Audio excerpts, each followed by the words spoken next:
What do you make of this judge in the civil suit filed by your ex-wife, Desiree, against Terry, calling her a prime suspect? Do you think it changes the dynamic here?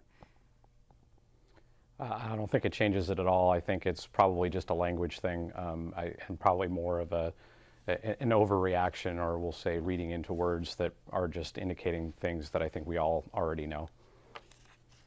How have you held up over these last couple of years? This was a saga that captured the entire nation. Everybody identified with your pain and wanted to find out what happened to little Kyron. We covered it repeatedly, and then it seemed like the case just went cold. What have these 2 years been like for you, Kane? Well, I'd say just from, I guess, the inside looking out, the case has been far from cold. It's been extremely busy. The investigators have been extremely active in following up with leads and tips that continue to come in even over 2 years later. They haven't given up. There's been just a tremendous number of projects that they've worked on. I think the difficulty is without the information leading us directly to where Kyron is, it's more of a process of elimination than just going straight down the one path that leads to where he's at. So for us, it's been a long 2 years, but it's been a very fast 2 years. We've stayed very busy with projects and other things like attending events in the different communities around the state and up and down the West Coast, trying to keep involvement with his case, keep his name active as possible, and standing up with all of our fellow, everyone in the communities that are supporting him, and together just trying to keep this thing going and not letting it go. And I think it's been not just up in our state or the West Coast, but across the U.S. There's communities all over who just don't want to let this go. They want to see resolution, well, Kane, just as badly as we do.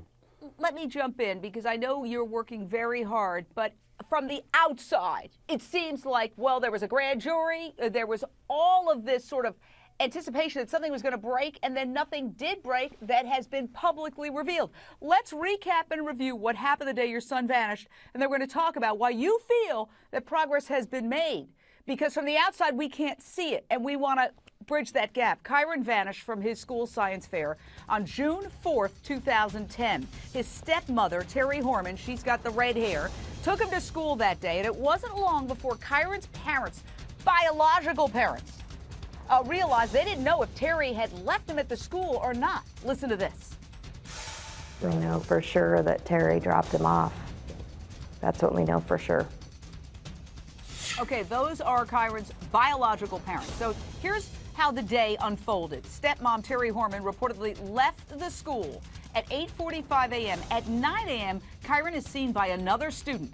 At 1:21 p.m., Terry posts photos of Kyron on Facebook, and then at 3:30 p.m., Kane and Terry Horman meet at the school bus, but Kyron's not on it. Now, we called and emailed Terry Horman's attorney, but we never heard back. So to go through that day, Kane, you're the father of this missing boy. We know that there were searches of a nearby island, saw the island. We know that there was a grand jury where a whole bunch of people, including a friend of Terry Horman's, appeared. They were questioned. How come you're saying there's progress when we can't see it from the outside? Is there any lead?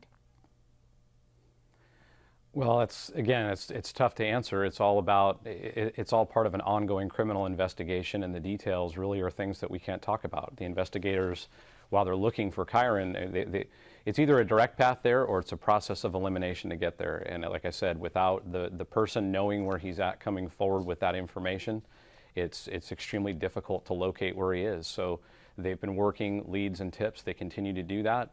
And they're trying to rule out other people at the school that day, other scenarios that could have played out that afternoon, and really get down to what's left and where he's at.